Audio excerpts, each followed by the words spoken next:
Hi guys, great job on your bones video overall, but there were a couple of things that were commonly missed, so I just thought I'd pop on with George over here and go over a few of those. So the first things were going to be the carpals. Those were commonly missed ones.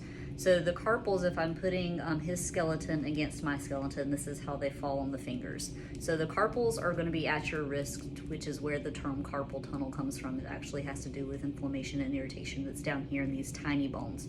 So up above that, which would be right here under the skin, are some long bones that you can feel, and those are your metacarpals. And then you have phalanges. So I only asked you to identify proximal and distal, but there are three that are right here. So this is going to be proximal, medial, and distal, or middle and distal phalange. You'd only have two of those on your thumb, so proximal and distal is what I had you identify for those. So if I'm identifying these, it's going to be your scaphoid, lunate, triquetrum back here. This hard piece is gonna be your pisiform, and then you'd have your second row of them right there, metacarpals, and then these would be phalanges. Another one that was commonly missed, but it wasn't bad. I just wanted to make sure that everybody understood where these were.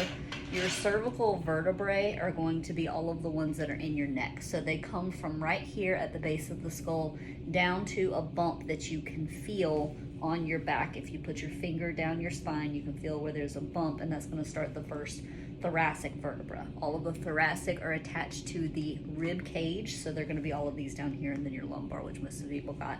Just wanted to make sure you knew where the line was between cervical up here. Once we start attaching to the ribs, that is thoracic. And then very much like the hand, a couple people had some problems with the foot. So I'm gonna pull George around this way so we can see the foot.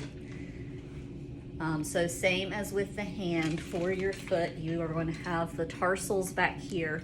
Underneath the skin of the foot, you're going to have the metatarsals and then phalanges. Even on those little tiny toes that you have, 1, 2, 3, for all of the ones, proximal, middle, and distal phalanges, except of course for the big toe, which just has those two. So just wanted to hop on and show you guys that, so hopefully you guys will be prepared for your practical.